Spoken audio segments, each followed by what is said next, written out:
જય શ્રી કૃષ્ણ. રાધે રાધે.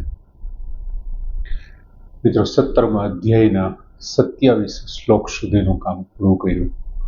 આજે 17મા અધ્યાયનો છેલ્લો શ્લોક એટલે કે 28મો શ્લોક અને 17મો અધ્યાય પૂરો થાય. ભગવાને 16મો અધ્યાય દૈવ આસુર સંપત્તિ યોગમાં 23મા શ્લોકમાં ભગવાને એવું કીધું, અવિધિપૂર્વકમ, જે મારું આ અવિધિપૂર્વકને બધું કરે છે તેમને સુખ નથી મળતું, તેમને કલ્યાણની પ્રાપ્તિ નથી થતી અને તેનું અંતઃકરણ શુદ્ધ નથી થતું. એટલે અર્જુનના મનમાં પ્રશ્ન થયો કે ભાઈ, અમે તો વિધિ બરોબર જાણતા જ નથી, તો અમે પછી આ શ્રદ્ધાથી કરીએ છીએ એનું શું? અને 17મા શ્લોકમાં પહેલા જ શ્લોકમાં અર્જુને પ્રશ્ન કર્યો તો કૃષ્ણ કાની નિષ્ઠા, એમની નિષ્ઠા શું છે જે અવિધિપૂર્વક પણ પૂર્ણ શ્રદ્ધાથી જે કામ કરે છે. અને પછીનું સમજાવવા માટે ભગવાન કૃષ્ણએ નોખા ભાઈ સ્વભાવ પ્રમાણે 3 સાત્વિક, રાજસી અને તામસી, પછી એને ખોરાકથી ઓળખી શકાય. ત્યાર પછી યજ્ઞ, તપ અને દાનની વાત કરી. એમાં તપના 3 પ્રકાર આપ્યા, શરીર, મન અને વાણીનું તપ છે. આ ત્રણેયને જો સાત્વિક રીતે રજૂ કરે. અને હવે ભગવાન 28મા શ્લોકમાં ફરી પાછી એ જ વાતનું જાણે ઉપસંહાર કરતા હોય તેમ અશ્રદ્ધયા ભૂતમ દત્તમ તપઃ તપ્તમ કૃતમ ચ યત અસત ઇતિ ઉચ્યતે પાર્થ ન ચ તત્ પ્રેત્યે ન ઇહ. અર્જુને એવું કીધું તો ભગવાન પૂરી શ્રદ્ધાથી, પહેલા શ્લોકમાં એવું કીધું પૂરી શ્રદ્ધાથી પણ વિધિ નથી જાણતા. જો એવો લોકો આ પ્રમાણે કરે તો એમની નિષ્ઠા કેવી છે, એમની સ્થિતિ કેવી છે? એમનો આ સ્પષ્ટ જવાબ ભગવાને આપ્યો છે કે પાર્થ, એટલે કે હે પાર્થ, અશ્રદ્ધયા, વગર શ્રદ્ધાએ, શ્રદ્ધા વિના, કૃતમ એટલે કરેલું, શ્રદ્ધા વિના કરેલું, હુતમ એટલે હવન, કૃતમ તપઃ એટલે કરેલું તપ અથવા આચરેલું તપ, અને દાનમ એટલે આપેલું દાન. આ ત્રણેય અશ્રદ્ધા વિના, વગર શ્રદ્ધાએ કરેલું હવન, દીધેલું દાન અને આપેલું આચરેલું તપ, અપાયેલું તપ. અને જે પછીનો શબ્દ વાપર્યો છે, અને જે કૃતમ ચ યત, અને જે કૃતમ એટલે કરવામાં આવેલ શુભ કાર્ય, તે બધું કરવામાં આવેલું, તે બધું શુભ કાર્ય. અસત ઇતિ ઉચ્યતે, અસત એમ કહેવાય છે, અસત ઇતિ ઉચ્યતે, અસત એમ કહેવાય છે. ન ચ તત પ્રેત્ય ન ઇહ, ઇહ એટલે તેનું, તત એટલે તેનું જે ફળ છે, આ જે કંઈ કર્યું છે, અશ્રદ્ધાપૂર્વક તપ કર્યું, દાન કર્યું કે પછી યજ્ઞ કર્યો, એમનું જે કંઈ ફળ છે, ન ઇહ નથી તો આ લોકમાં મળતું, ન પ્રેત્ય કે નથી તો મર્યા પછી એટલે કે પરલોકમાં પણ મળતું, નથી આ લોકમાં મળતું કે નથી પરલોકમાં મળતું. જો તમે અશ્રદ્ધાપૂર્વક દાન કરો, તપ કરો કે યજ્ઞ કરો, એ નથી મળતું. ઉત્તમ દત્તમ તપઃ, ઉત્તમ એટલે હોમેલું, દત્તમ એટલે આપેલું, અને તપ તપ્તમ એટલે આચરેલું તપ જો અશ્રદ્ધાથી કરવામાં આવે તો ઈહ અસત ઇતિ ઉચ્યતે. પછી શબ્દ વાપરો કૃતમ ચ, અને જે કાંઈ શુભ કર્મ અશ્રદ્ધાથી શુભ કર્મ પણ જો કરવામાં આવે, શ્રદ્ધા ન હોય અને તમે વિધિમાં બેઠા અને શુભ કર્મ કરો, હું નથી માનતો પણ તો તમારું મન રાખીને બેહું છું, તો ન મળે એનું ફળ. ઘણી વખત આપણે ઘણા એવા લોકોને જોતા હોય, હું આમાં માનતો નથી, આ તો તમને દુઃખ ન લાગે એટલે બેસી જઈએ.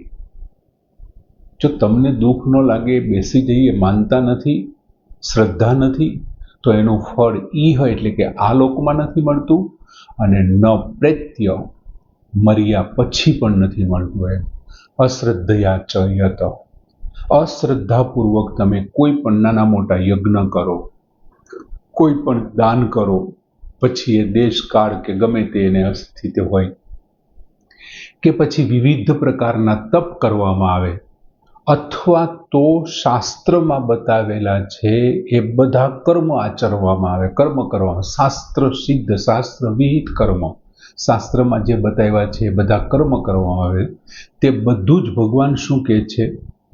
અસત ઇતિ ઉચ્યતે, અસત એમ કહેવાય છે, એ અસત છે. હવે અશ્રદ્ધયા એટલે શ્રદ્ધાનો અભાવ.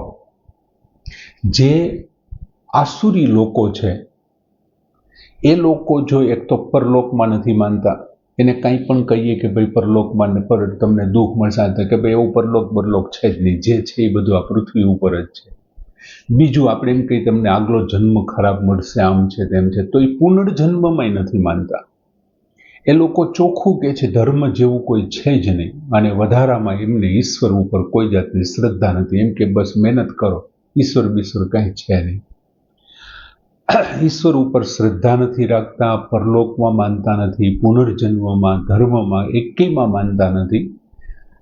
અને તે શું કરે છે? વિરુદ્ધ ભાવથી તેઓ યજ્ઞ કરે, દાન કરે, વગેરે શુભ ક્રિયાઓ કરે છે. હવે આપણને એ પ્રશ્ન થાય કે જો એ ધર્મમાં, પરલોકમાં, પુનર્જન્મમાં, ઈશ્વરમાં માનતા નથી તો પછી આવું કરે જ શું કામ? તો કે સમાજની અંદર સારા દેખાવા, માન પ્રતિષ્ઠા લેવા, આદર સત્કાર કરવા, હું પોતે બહુ સારો છું, હું આવો છું, તેવો છું, સમાજના લોકો મારી વાહવાહ કરે, આવો દેખાડો કરવા માટે દંભાર્થેન, ભગવાને કીધું હતું ને રાજસમાં, દંભાર્થેન, દંભને અર્થે, દંભને માટે એ લોકો આવી વિવિધ પ્રવૃત્તિઓ કરે છે. અને ભગવાન એમ કહે છે અસત ઇતિ ઉચ્યતે, એને અસત એમ કહેવાય છે. અશ્રદ્ધાથી કોઈ પણ કરેલું કર્મ છે એ ફળ અહીંયા નથી આપતું અને પરલોકમાં પણ નથી મળતું, તે અસત કહેવાય છે, અને અસતનું કોઈ દિવસ ફળ ન મળે. બીજું, જો કોઈ વ્યક્તિ માની લ્યો કે સકામ ભાવથી, કોઈ ફળની ઈચ્છાથી, પણ પૂરી શ્રદ્ધા અને વિધિપૂર્વક જો કંઈક કરે, જો શ્રદ્ધાથી વિધિપૂર્વક પણ સકામ ભાવનાથી, એની ઈચ્છાઓ છે, કામનાઓ છે, જો કોઈ સકામ ભાવનાથી શ્રદ્ધા અને વિધિપૂર્વક જો કંઈ કરે તો એમણે જે ઈચ્છા રાખી છે ને એ ઈચ્છાની પ્રાપ્તિ એને ફળ રૂપે થશે, કેમ કે એને વિધિપૂર્વક અને શ્રદ્ધાથી કામ કર્યું છે, એટલે ભગવાન એમની ઈચ્છાઓ પૂર્તિ કરશે. પણ માની લ્યો કે કોઈ નિષ્કામ ભાવથી પોતાનું કર્તવ્યનું પાલન સમજીને, સાત્વિક યજ્ઞ વખતે ભગવાને કીધું હતું કે યજ્ઞ કરવો એ મારું કર્તવ્ય છે, અને નિષ્કામ ભાવથી કોઈ પણ ફળની આશા રાખ્યા વિના શ્રદ્ધા અને વિધિપૂર્વક માત્ર પરમાત્માની પ્રાપ્તિ માટે જો એ કંઈ કરે તો એ સત છે. પણ જો અશ્રદ્ધાથી કંઈ પણ કરે ને તો એનું ફળ અહીં નથી મળતું કે પરલોકમાં નથી, તો ક્યાંય નહીં મળે. સકામ ભાવથી શ્રદ્ધાપૂર્વક કરેલું ફળ મળે છે, એની ઈચ્છા પ્રાપ્તિ થાય છે. નિષ્કામ ભાવથી શ્રદ્ધાપૂર્વક કરેલું કર્મ છે પરમાત્મા પ્રાપ્તિ કરાવે છે. તો પછી આપણને કંઈ મોટો પ્રશ્ન થાય કે અહીં આપણે એમ કહીએ છીએ કે અશ્રદ્ધાથી જો કંઈ પણ કરવામાં આવે તો એનું ફળ આપણને નથી મળતું, અહીંયા નથી મળતું અને પરલોકમાં નથી મળતું, મૃત્યુ પછી નથી મળતું. તો જે કોઈ વ્યક્તિ પાપ કરે છે, એ પાપ કર્મ કરે છે એ તો અશ્રદ્ધાથી જ થાય છે, એમને થોડી પાપમાં શ્રદ્ધા રાખે છે. પાપ તો બધું અશ્રદ્ધાથી થાય છે, તો એનું ફળ શું કામ મળે? તો પાપ કરવા વાળાને એનું ફળ ન મળવું જોઈએ.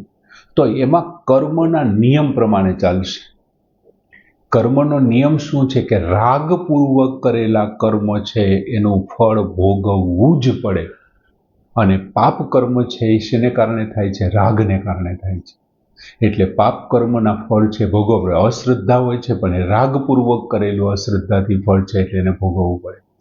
બીજું, આસુરી સંપત્તિ વાળાને બંધન અને આસુરી યોનિમાં જ જન્મ મળે છે, કેમ કે એને રાગપૂર્વક કર્મ કર્યા છે. બીજું, પરમાત્માના ઉદ્દેશથી થયેલું નાનામાં નાનું કદાચ કોઈ જો કર્મ કરવામાં આવે ને તો પણ એ કેવું થઈ જશે? એ સત થઈ જશે. શું કામે? કેમ કે એમનો ઉદ્દેશ્ય છે એક શું છે? પરમાત્મા પ્રાપ્તિનો છે. અને જ્યાં પરમાત્મા પ્રાપ્તિનો ઉદ્દેશ્ય છે એટલે નિષ્કામ ભાવે એમની સેવા થતી હશે. અને અશ્રદ્ધાથી યજ્ઞ વગેરે, દાન વગેરે, તપ વગેરે ગમે તેવડા મોટા કર્મ કરવામાં આવતા હશે અશ્રદ્ધાથી, તો પણ એ કર્મ છે અસત થઈ જશે ને એનું ફળ પ્રાપ્ત નહીં થાય. સકામ ભાવથી કરેલું કર્મ ફળ આપી અને નષ્ટ થઈ જાય. તમે કોઈ ફળ માટે કોઈ યજ્ઞ કરો છો, તપ કરો છો, દાન કરો છો, એ ફળ તમને મળી ગયું, બસ પછી વાત પૂરી થઈ ગઈ. તમે કોઈ સારી એક ગાડી લેવા માટે તમે કોઈ યજ્ઞ કર્યો છે અને તમને ગાડી લેવાઈ ગઈ છે, ગાડી લેવાઈ ગઈ એનું ફળ પૂરું થઈ ગયું, એ યજ્ઞનું ફળ પૂરું. પછી એ ગાડી તમે સારી રીતે વાપરી શકશો કે નહીં વાપરી શકો એની સાથે એને કોઈ સંબંધ નથી. ગાડી લેવા માટેનું ફળ તમને પ્રાપ્ત થઈ ગયું. શું કામે? કેમ કે સકામ ભાવથી કરેલું કર્મ છે એ ફળ આપી અને તમારું કર્મ છે એ નષ્ટ થઈ ગયું, એનું કામ પૂરું થયું. એના બદલામાં તમે જે માંગ્યું તે મળી ગયું. ટૂંકમાં પરમાત્મા પ્રાપ્તિ કરવા માટે ક્રિયાની પ્રધાનતા નથી, પણ શ્રદ્ધાભાવની પ્રધાનતા છે. પરમાત્માને પ્રાપ્ત કરવા માટે ક્રિયાની, ગીતાજીનો મૂળ સિદ્ધાંત જ આ છે કે ક્રિયા મહત્વની નથી. તું અર્જુનને ભગવાન કહે છે તું ક્રિયા માણસોને મારવાની ભલે નહીં કરતો હોય, પણ એમની પાછળનો તારો ભાવ છે ને એ મહત્વનો. તું અહીંયા 11 અક્ષોણી સેનાને મારી નાખીશ, એના બાળકોને અનાથ બનાવી દઈશ, તું એની પત્નીઓને વિધવા બનાવી દઈશ, પણ એનું તને પાપ નહીં લાગે. ન ત્વમ પાપમ અવાપ્સ્યસી, તને એ પાપ લાગશે નહીં. શું કામે? કેમ કે તું તારી ભાવનાઓને શુદ્ધ કરી દે, પછી તું ક્રિયા ગમે તે કરતો હશે, એ મારી જવાબદારી છે કે એનું પાપ તને નહીં લાગે એમ. એટલે ક્રિયા મહત્વની નથી, તારી શ્રદ્ધા, તારી નિષ્ઠા, તારી ભાવના છે એ મહત્વની છે. હવે આપણે પૂર્વોક્ત શ્લોકમાં જોયું, આપણે 5 બાબત જોઈ હતી. એક સદભાવ જોયો હતો, એટલે પરમાત્માનો હોવાપણું છે તે. પછી એક સાધુ ભાવ જોયો હતો, શ્રેષ્ઠ ભાવ છે તે. પછી એક પ્રશસ્ત કર્મ જોયું, જે પ્રશંસનીય કર્મ છે તે. પછી એક સત સ્થિતિ જોઈ, સારી નિષ્ઠા છે તે. અને તદર્થિયમ કર્મ, તેમના માટે, પરમાત્મા માટે કરેલું કર્મ. આ પરમાત્માની પ્રાપ્તિ કરાવવાવાળા કહેવાય છે, એટલા માટે એ સત છે. આ 5 બાબતો પરમાત્માની પ્રાપ્તિ કરાવે છે. બીજું, અશ્રદ્ધાથી અસત કેમ? તો કે અશ્રદ્ધા એટલે શું? તો કે વેદો, પછી ભગવાને અને શાસ્ત્રોએ કલ્યાણ માટે શુભ કર્મો બતાવ્યા છે. આ જે લોકો છે એમના ઉપર એમને શ્રદ્ધા નથી, વેદો ઉપર શ્રદ્ધા નથી, શાસ્ત્રો ઉપર શ્રદ્ધા નથી અને ભગવાન ઉપર શ્રદ્ધા નથી. શ્રદ્ધા નથી અને જે કર્મો કરે છે ને એ અશ્રદ્ધાથી થયેલું કર્મ છે. એટલે જે કાંઈ શ્રેષ્ઠ કર્મો છે ને એ શ્રદ્ધાભાવથી થાય છે, અને આમને એમની ઉપર શ્રદ્ધા નથી એટલે એ અસતમાં પરિણમે છે. મિત્રો, સરસ ભગવાને પહેલા અને છેલ્લા શ્લોકને 17મા અધ્યાયને અહીં જોડી દીધો છે. 17મો અધ્યાય અહીં પૂર્ણ થાય છે. સરસ મજાનો શ્લોક. આપણે દરેક અધ્યાયને પછી પુષ્પિકા રજૂ કરીએ છીએ. સરસ શ્લોક ભગવાને વાત કરી કે અશ્રદ્ધયા હૂતમ દત્તમ તપઃ તપ્તમ કૃતમ ચ યત અસત ઇતિ ઉચ્યતે પાર્થ ન ચ તત પ્રેત્ય ન ઇહ. એ પૂર્ણ કરીએ. જય શ્રી કૃષ્ણ. એ પરમ કૃપાળુ પરમાત્માના ચરણોમાં 17મા અધ્યાયને ધરીએ અને ભગવાનને વિનંતી કરીએ કે આમના કોઈ પણ ઉચ્ચારણમાં કે આ તે, હવે તો આપણને ખબર છે કે ઓમ તત્સત ઇતિ શબ્દ બોલીએ એટલે આપોઆપ આપણી જે ભૂલો છે નાશ પામે છે, એવું ભગવાન વેદવ્યાસજીએ પણ દરેક પુષ્પિકામાં લખ્યું છે.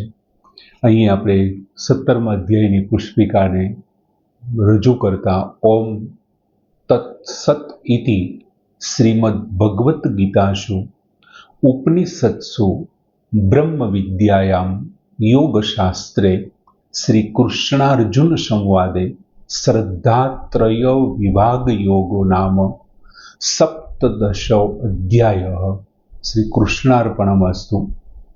અને કાલે 17મા અધ્યાયના સારાંશને રજૂ કરી અને 18મા અધ્યાયની શરૂઆત કરીશું.